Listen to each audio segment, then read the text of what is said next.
Welcome to Pencils and Lipstick. This is a podcast for indie authors.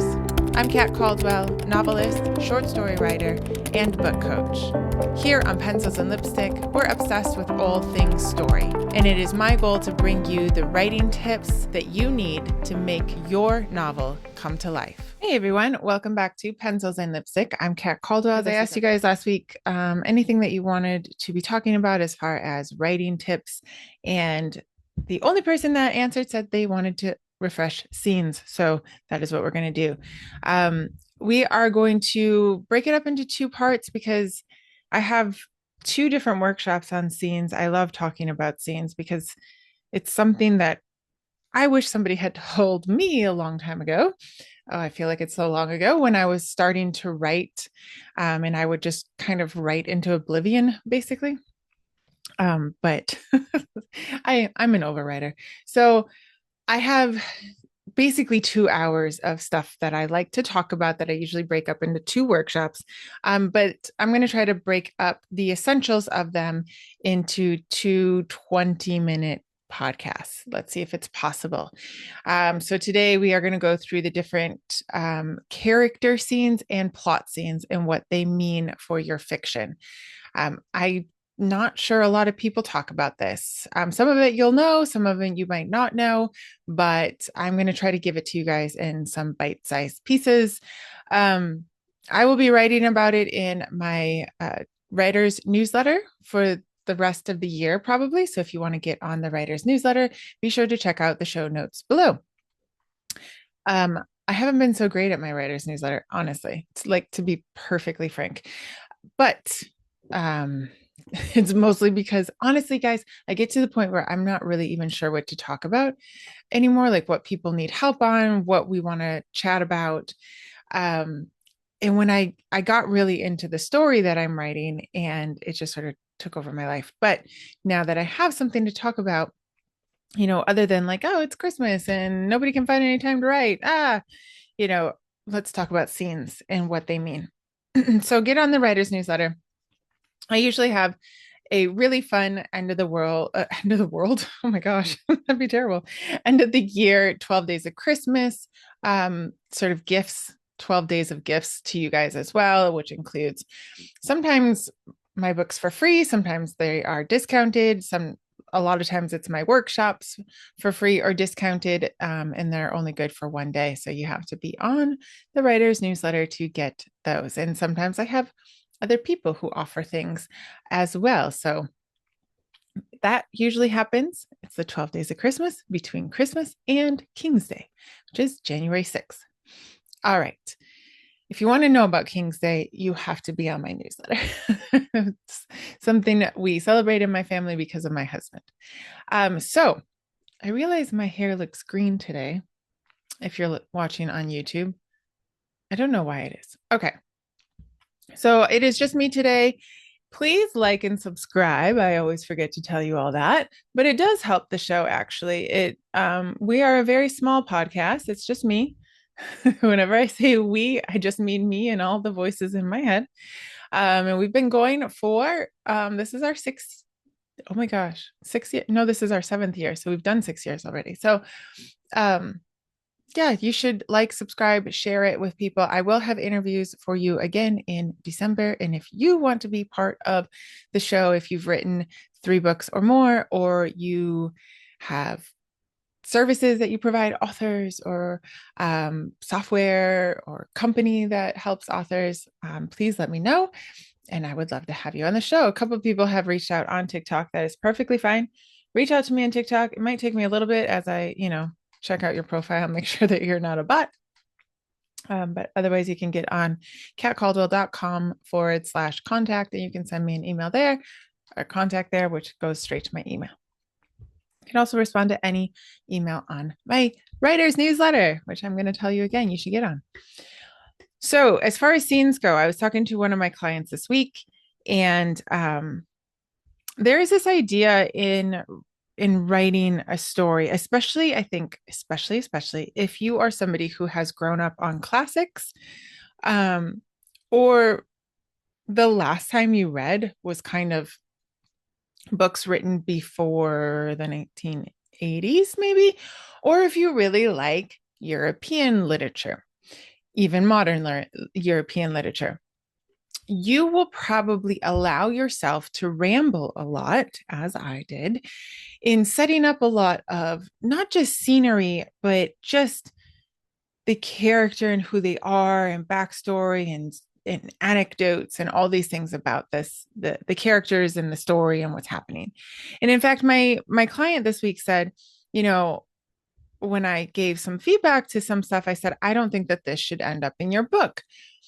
And he said, well, I really just want to sort of entertain the reader.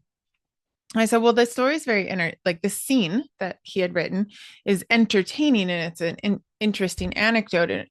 And you can see how it might show something about the family from which the main character came, but it doesn't add to the story. I said, in every scene that you have should be moving the story forward. It should reveal something about the protagonist or the world or the mystery, I say in quotes, of the story, or it shouldn't be there. And he was like, well, that's interesting. And he had to think about it for a while. And he said, well, I just thought that I would maybe give them a rest from the whole story part and just give them a laugh. And I said, I understand what you're saying. I would tell yourself, allow yourself for that to be about 2 to 3% of your story. Now, keep in mind, this is a literary work. And so he gets to kind of have a little bit more elbow room there.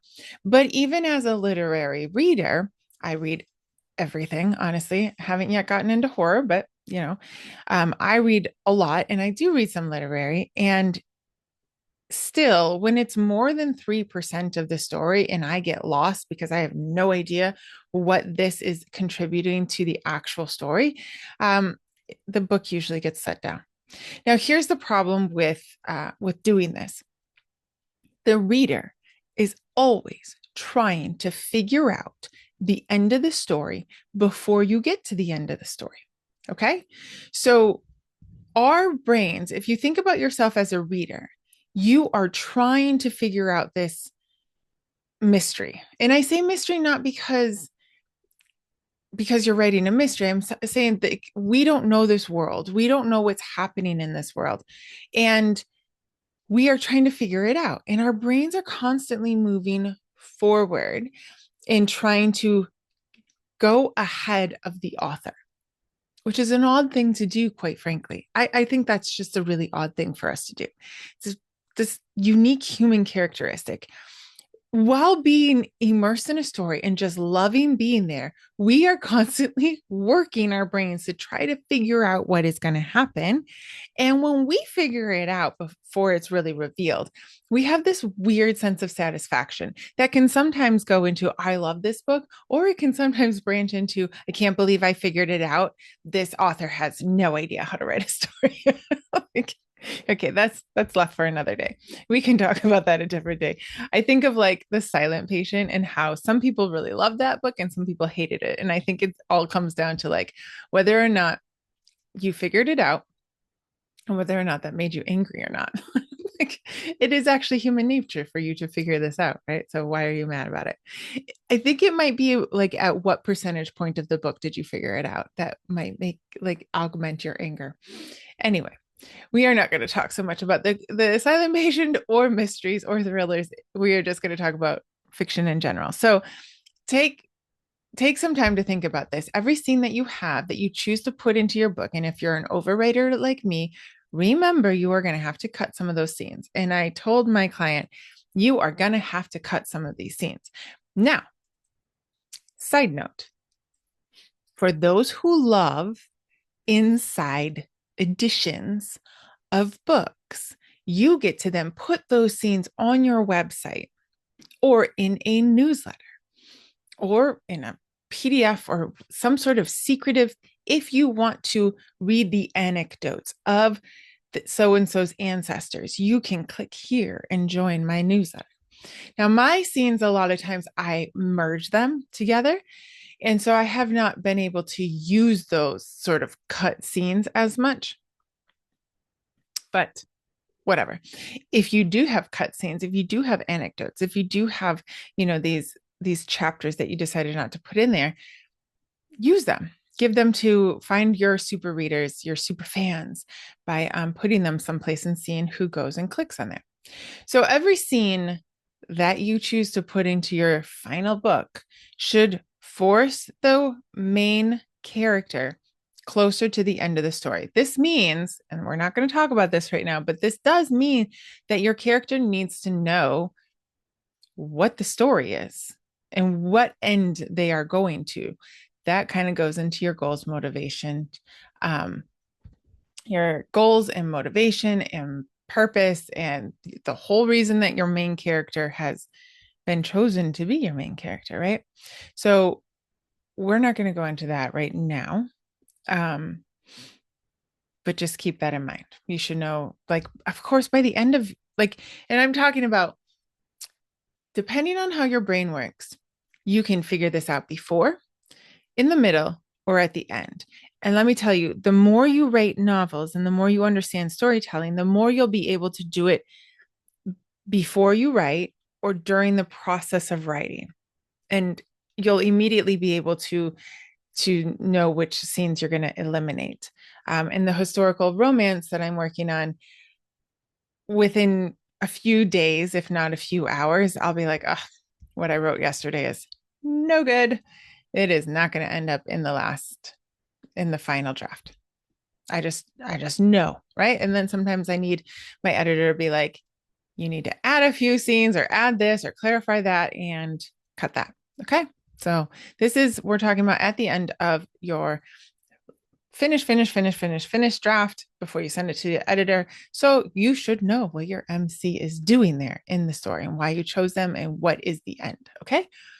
So really quickly, scenes in fiction. What fiction scenes do you need in the first place? You need the current world introduction scenes. Keep in mind, this is not just 1 or 2 or 3. This is depending on your genre and how you write. We need to be introduced to the world. We are dropped into this world and we need to know what's happening. I am reading Leaving Berlin by Joseph Cannon, and the first drop into the world is him arriving in post-war World War II Berlin and basically telling us what it looks like, bombed out, and what he's doing there. Okay. Your next sort of process in there, and it depends, like your fantasy world, your sci-fi fiction, those might take a little bit more to get to the inciting incident, more current world description, introduction of characters. So setting up towards the inciting incident.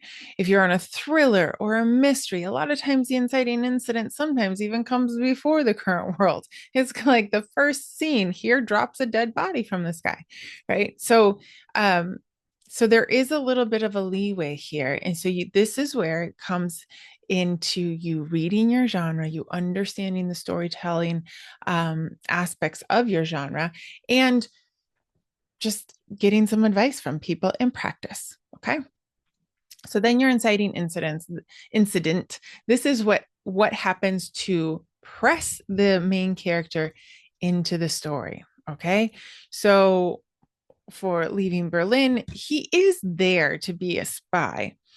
But kind of the inciting incident of knowing we're really going to be a spy is his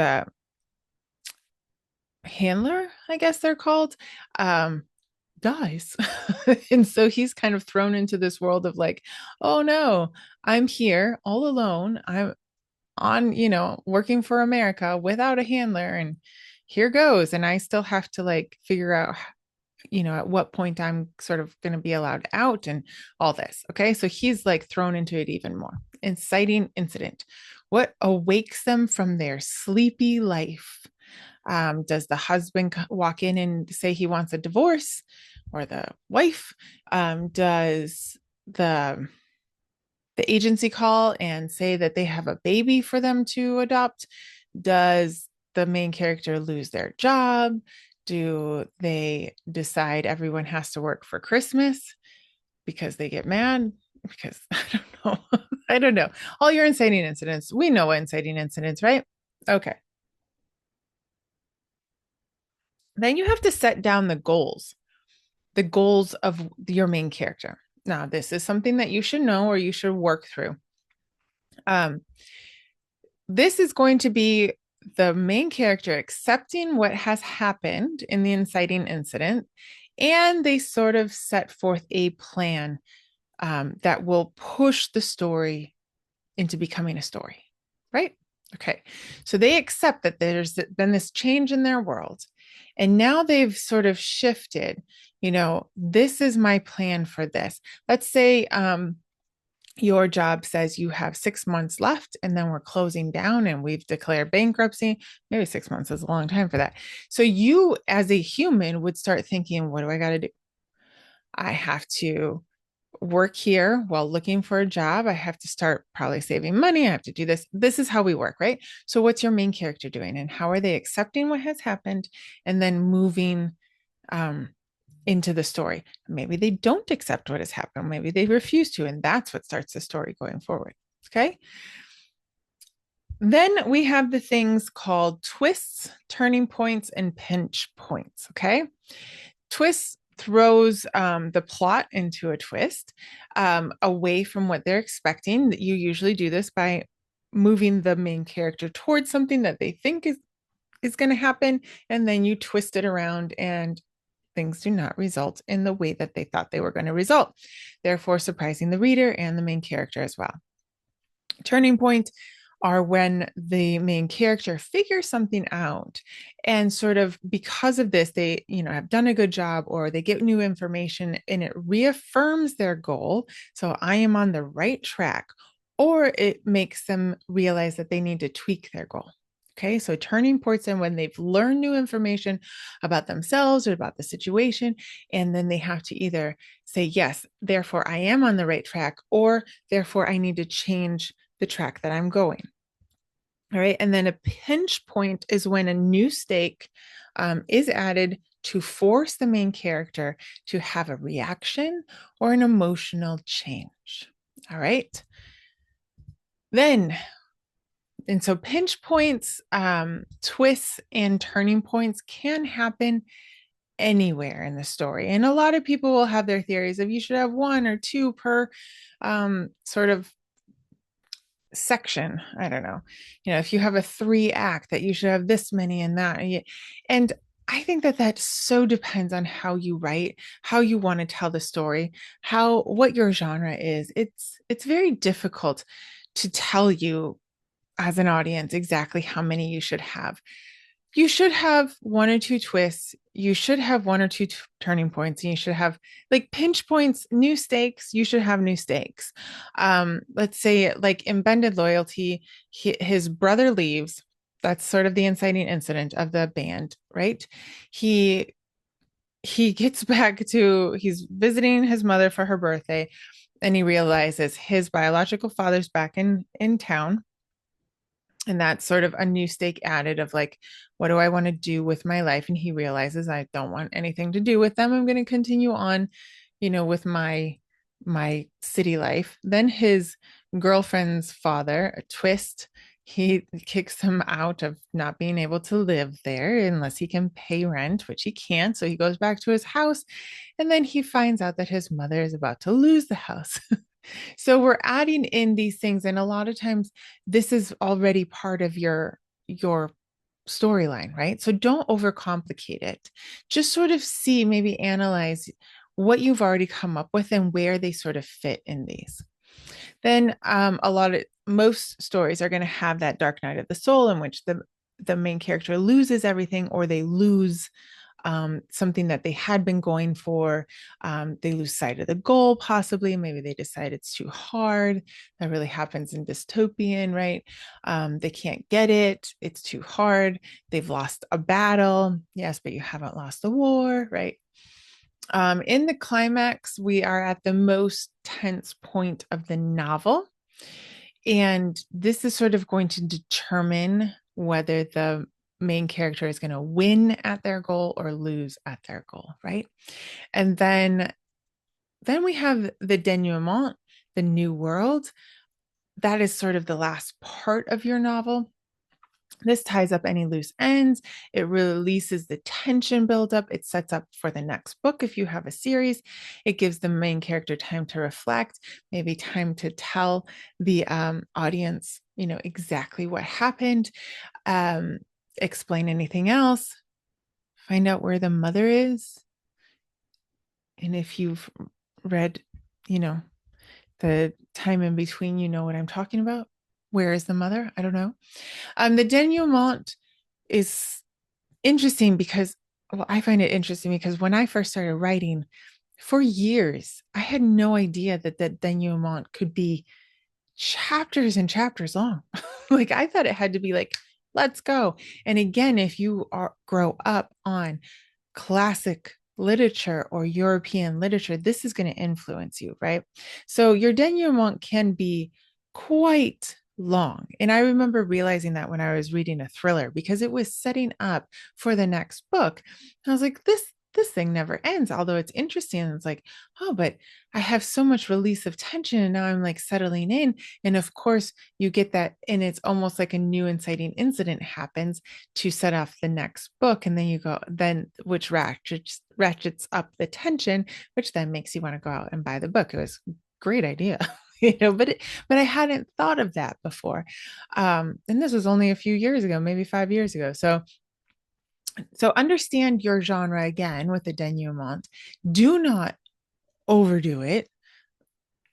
Lord of the Rings 3, anybody, or 2? I don't know, even know which one, because it was eternal. It was like 500 years. And I know all you Lord of the Rings people are going to defend it, but that ending of the movie was too long. Okay. Just should have been on the website for the super fans.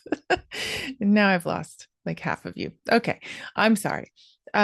We all know that book or that movie that the denouement just goes too long. Okay. So also beware of that. Don't bore your reader too much. And this is not the place to just shove all the scenes that you love. You are going to have to cut some of your scenes. Okay. So the last things that we're going to go over, this might be a little bit longer than I want. Those are just sort of the main scenes. I think some of you know, but we're going to go over character scenes and plot scenes. So which scenes are character arc scenes and which scenes are plot scenes? Okay. So the character arc scenes will be, in the beginning, you're going to need to set up who they are.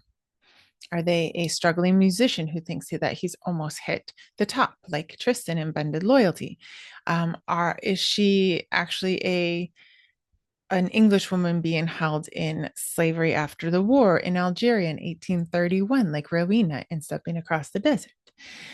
In Leaving Berlin, which I'm reading now by Joseph Cannon, have you been swept up in McCarthyism and accused of being a communist and decide to spy for America in order to receive your freedom? Who are they?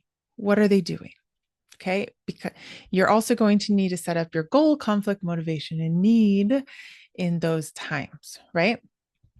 In the inciting incident, in the beginning, in your plot twists and your turning points and all those. Okay, those are character scenes. Those are how the character is growing forward.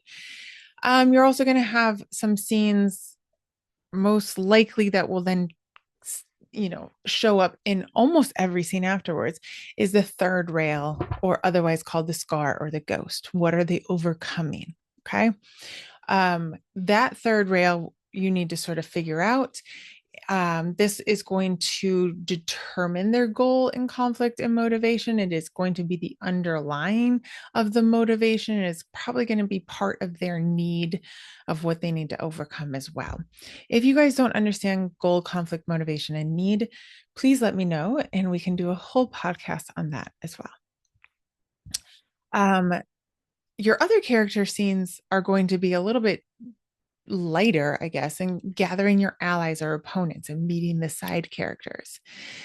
Your character scenes are also going to be any sort of change in the goal, motivation, or need. And so remember, the changes in the goal might come from turning points where they figure something out and they either change their goal or they reaffirm it, or a pinch point in which they have an emotional change towards the goal or a reaction to it. And then the self-revelation is usually going to come around the dark night of the soul. They're going to realize something, right? That they can do it. And they're going to learn something about themselves in the climax scenes as well. And remember, I say scene, but really all of these have a couple scenes to them. By contrast, we have the plot scene. So what I think is sometimes really difficult when you're first starting out in writing is that you think you have to do all of this. And we buy these books and we buy, trainings on how to plot and all that, our story, make sure that we're doing this all right. And it's not always explained in such a way that all of us understand. So this took me quite a long time. And I think there is a difference between the male and female brain. And I think that there is a difference between just, probably every 20% of people understand things a little bit different. So plot scenes, the scenes that go specifically towards the plot may or may not intersect with all of the character scenes. Okay. So world setting is a plot scene. The inciting incident is part of your plot scene. The mystery of the story is part of your plot scenes. The twists, the plans, the attacks, the losing of side characters and the regrouping of side characters or adding on new ones, how they interact, how they find them, what is happening to get them to come to the table. Those are part of the plot scenes, the final battle, and then the new world build setup. Understand that these are probably many, many, many times interacting with the character arc scenes, but there's sort of parallel things happening. And yes, there are scenes in which some people will disagree with me on this, but there will be world building scenes or mystery scenes or final battle or new world setup scenes that the main character doesn't radically change at all. They might make a decision, right? But they're not always like reaffirming their goal and changing their goal. It doesn't have to be this big deal, this sort of once again talking about the goal and once again talking about the motivation, right? Like these can be very subtle things. Most scenes, the main character is going to make a decision. The main character or a side character, a decision is going to be made. Villain, right? Because we make decisions all the time. Like how many decisions do we make in a day that are constantly moving our days forward? Most of them are just regular decisions, right? And some of them become that catalyst that changes our lives forever. Let's say the decision to get in the car drunk can change the world for a couple people forever, right? Like that's where stories come from. This is, that one decision that was made. But do understand that the losing of people or adding on of side characters, the decision being made is like adding that side character, right? The MC deciding that they're going to go do that thing. But it doesn't mean that maybe that there's been a radical change in them. Okay. So just understanding those differences here, between the character arc scenes and the plot scenes, and understanding that many times they are working together. But there are many times your plot scene twist is going to have a buildup of the twist before you have the scene of the main character realizing the twist and then having to change their mind or change their course of action. So you don't have to constantly be pushing the thoughts of the main character that, sort of trying to force them like constantly into each scene to make something be happening. Your side character should be doing stuff. Your villains should be doing stuff. So I hope that makes sense to you, because I am trying to get this information here and then have more information for you next week. So I am going to make a little worksheet for you guys to download if you want. A lot of times you guys don't take advantage of that, but you should. In the show notes below, you will find this little downloadable thing that will have just the plot scenes, the character scenes, and the scenes that you need in your fiction book, so that if you're driving and you couldn't take notes, you can go grab it. Okay. It'll be really easy. And once you get it, you'll be signed up for my writing newsletter, which I told you that you should be signed up for anyway. So anyway, next week we are going to go into just sort of the main bullet points of what needs to happen in the scenes so that you can understand just we've kind of done the outer crust of what scenes are, and we're going to kind of go into the micro points of the scenes for next week. So I'm trying to keep these short for you guys so that you can move on with your day. I hope that that was helpful to you. Please share this with anybody who is writing or wants to write. Let me know what you think about it. Please message me on TikTok or Instagram. The links to my Instagram and my TikTok are below. And have a great week. I'll see you next week.